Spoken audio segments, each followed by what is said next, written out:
Lately been feeling so godly, undefeated and no one can stop me. Man, it's start to get lonely to top me. These niggas been hating and plotting, cause I stack and been chasing that broccoli. But I race to the top like I'm Rocky. Kick me down, but I came up. Bitches on me cause my chain's up. In a foreign now, switching lanes up. Yeah. Hey everybody, welcome to another episode of Island Talk. We are super excited to showcase this beautiful woman sitting right next to me, Miss Hala Maroc. Always. How you feeling today? Always next to you. I'm my girl. Feeling good. Thank you guys for having me. Of course. So pretty much, we just want to know about you, what you coming from Staten Island, all the things that you've been able to accomplish, what do we want to know about Hala Maroc? Okay, so I was born in Queens. I moved to Staten Island in junior high school, and I feel like high school was kind of pretty much a blur and into college just because I was always like someone who like knew what they wanted to do, and like school was just like the thing you had to do so you can do what you want to do. So I just was like, all right, let's get this over with. I never I don't know, I do wish like I had like more of like an experience so I could be like, that I could draw from back then. But I was really just like cutting, passing my classes, making it happen. College, I started radio. That was like an outlet for me. And it was the only hip hop show on the station. And it was called WSIA, which is the college station, but it's also like Staten Island's like local station. So it's CSI? Mm-hmm. Okay. Shout out to the Dolphins. Yes. And it was just dope because like it gave other people an outlet. Like I just saw like how artists were coming up on there and like, sharing their stories and dots were being connected, and it became like a hub for like creatives at the college. Like just by me using my voice and creating a platform, I saw what it could do for other people. So I kind of got the bugs, kept doing it, interned everywhere, slept in all these like studios and cleaned and got the coffee and did whatever. And then what was your favorite type of intern job that you did? I think my first one was probably my favorite because I was working promotions for iHeartRadio, which at that time was Clear Channel.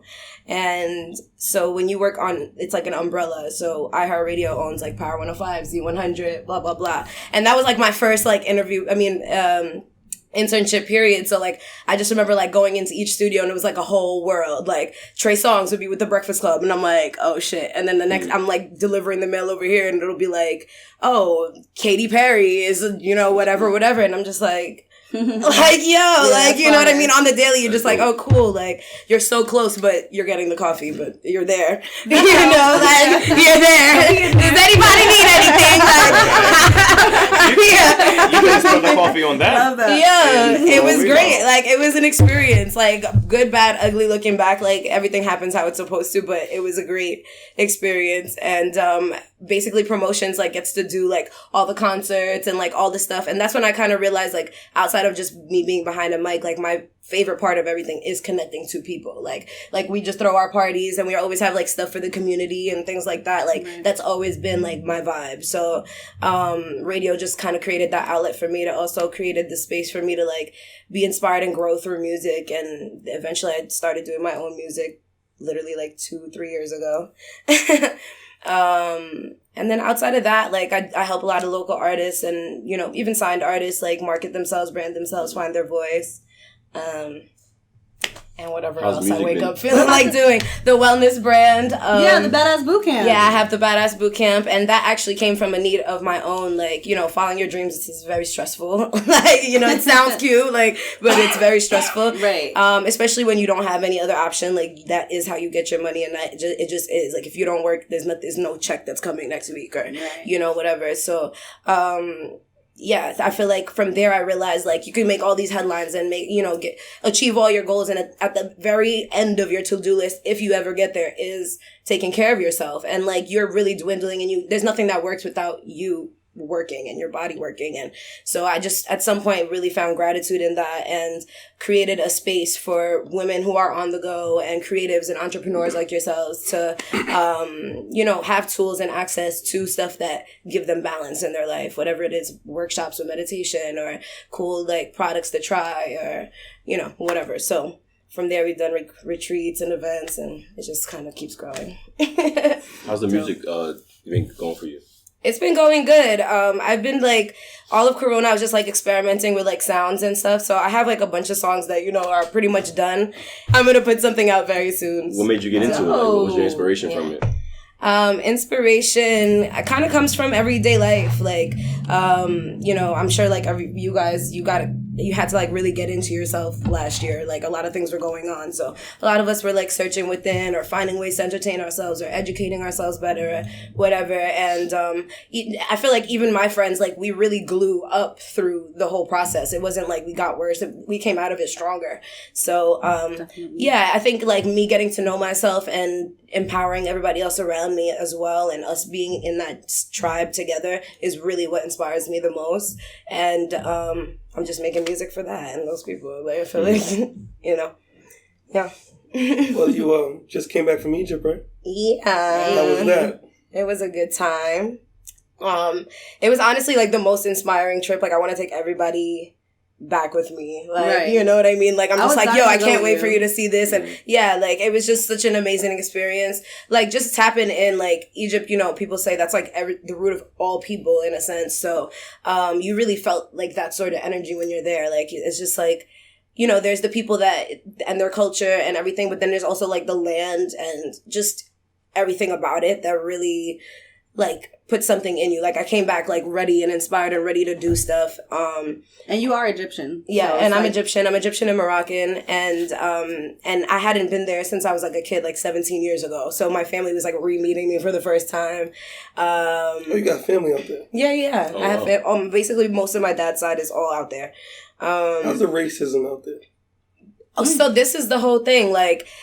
That's one of like the biggest things, like I kind of like, which I already believe in general, but like this is one of the biggest things I really picked up and reaffirmed when I was there is that racism is like made up. Like America does that because there's something called intersectionality, and basically that just means that they want you to feel like you're different than him and I'm different than her, and so that we don't come together, because that's the most dangerous thing to them. You know what I mean? But we all are pretty much the same. I swear there's like a new museum out there and they have like 22 mummies, like real ass mummies, like no, like you see their hair and everything. Like, and one of the most interesting things to me about it was seeing like there was a mummy with cornrows.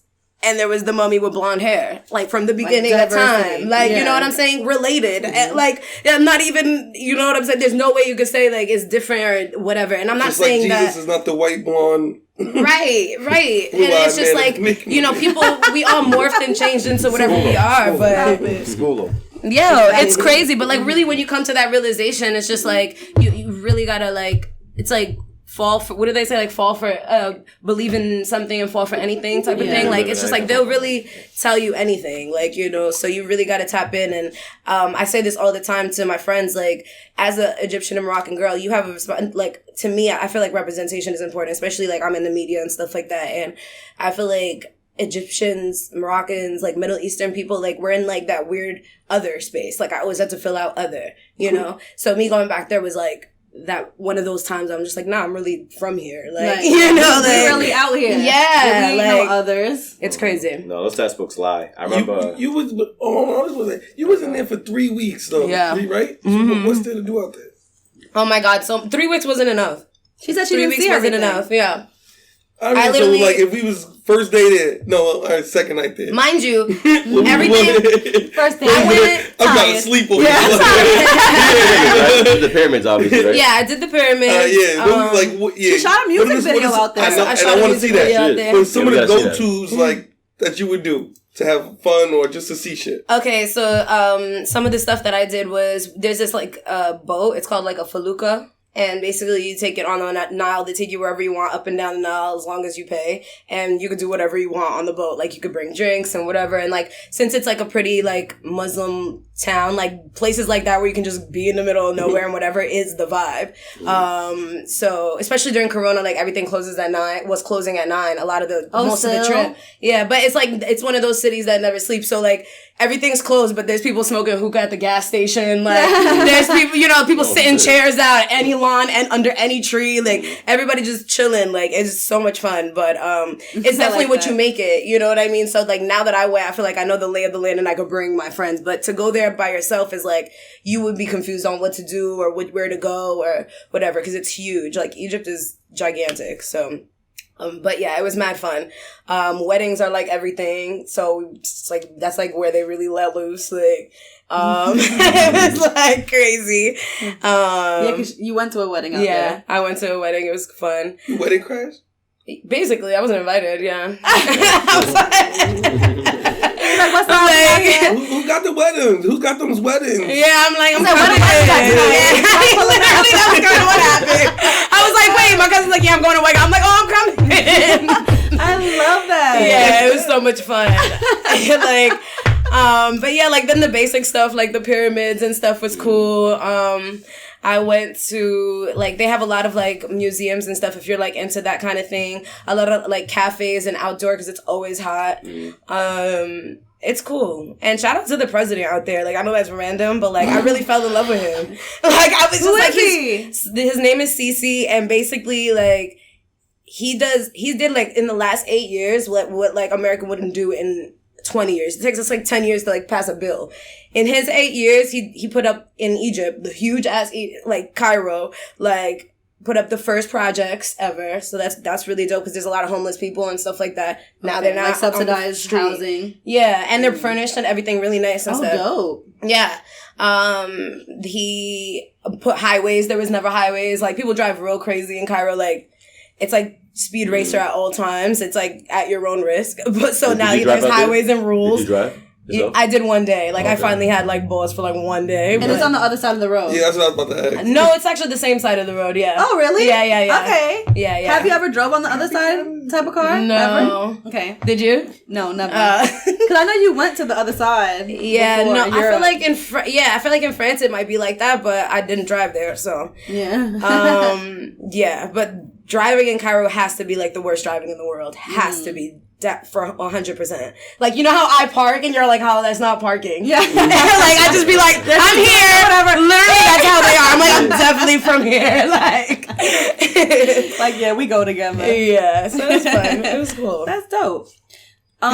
So how do you feel like being from Staten Island, where, you know, everywhere we go, it's like, oh, where you live? It's Staten Island. What's the reaction that you get?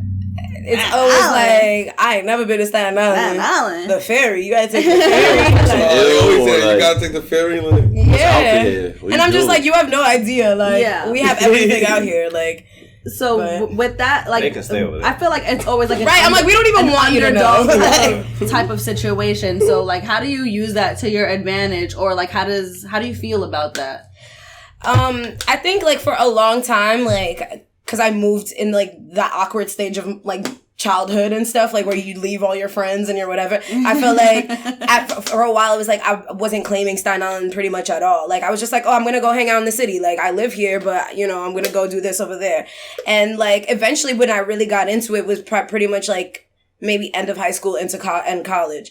And then once you... What high school you went to? Townville. How do you feel about that?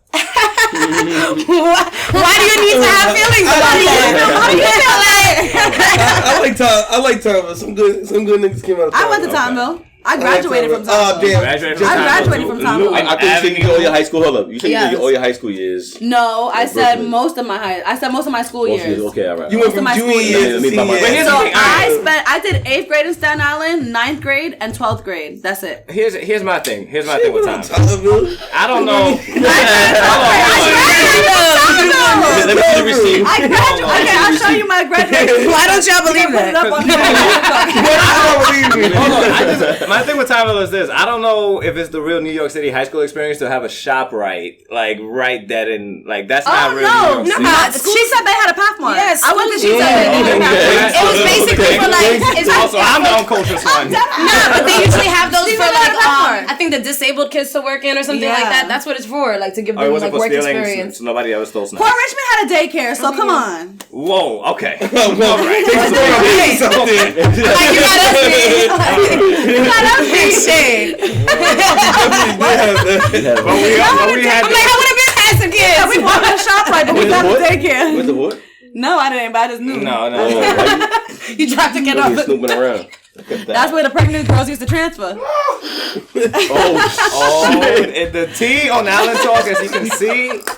Listen, if you would think Forest was an excellent institution. It does. If you graduated in 09, 08, they should know what you're talking about. 09. I'm gonna tell you this. I'm not gonna say the slander portion is a better institution than Timeville, and I'm taking that. All right, I don't stand by Timeville. There was kids who OD'd in the staircase in Timeville. Yeah, they had their own problem. There was race wars and stuff. You know what's crazy about me and Hala? Race wars. Like Grease. Like what's the other show? Like the Albanians. West Side Story.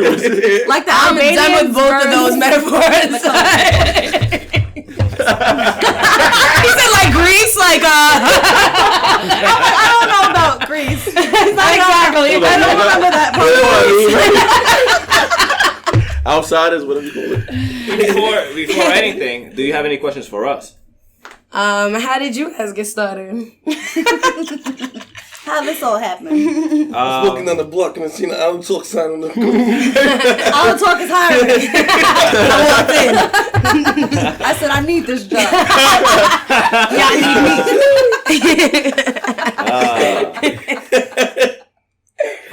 me. John, you want to take that? Somebody else can tell the story. Man. All right. So long story short, we go to the gym. We're very active young men. We out here. Okay? We outside. So conversations after conversations. Hey, there's a lot of quality to the conversations that we're saying. We should record them. Mm-hmm. And luckily for us, the mastermind, John, went to film school. You know what I mean? So he knew the back end operations of things. He linked up. He had the right relationships. He knew the equipment to utilize, the audio, because this may look easy, but you know very well this is not. Mm-hmm. So the consumers and the people seeing something expected, but the back end is a lot of work.